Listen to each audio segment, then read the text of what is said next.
ভারত সেবাশ্রম সংঘের শ্রীমৎ স্বামী বিশ্বত্তানন্দজি মহারাজ, আপনারা সবাই মিলে জানেন যে ওনাকে দিলীপ মহারাজ বলে সবার কাছে পরিচিত উনি।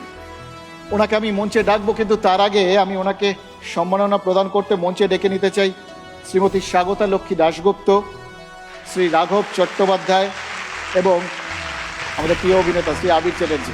আমি সঙ্গে ডেকে নিচ্ছি টেকনো ইন্ডিয়া গ্রুপের ডেপুটি ডিরেক্টর শ্রী কৌশিক সরকারকে এবং Samaritan medical surgical and critical কেয়ারের head corporate communication Shrimati Ballari Chattopadhyay.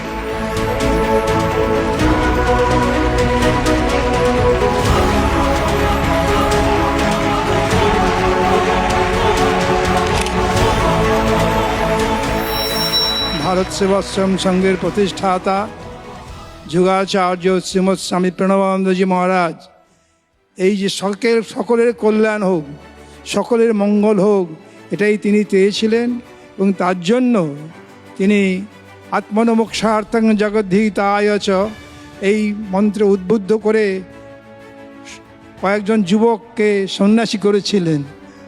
তো জগতের কল্যাণ হবে এবং নিজের মুক্তি দুটোই চাই। তো সন্ন্যাসীরা, ভারত সন্ন্যাসীরা এই মন্ত্র উদ্বুদ্ধ হয়ে জগতের সেবা করছেন। এই আপনার স্বাস্থ্য সেবা গুরু মহারাজ শুরু করেছেন 1920 সালে প্রথম খুলনাতে আশ্রম। তো দুটো ঘর, একটা ঘরে স্বামীজিরা থাকতেন, গুরু মহারাজ থাকতেন, একটা ঘরে চ্যারিটেবল ডিসপেন্সারি।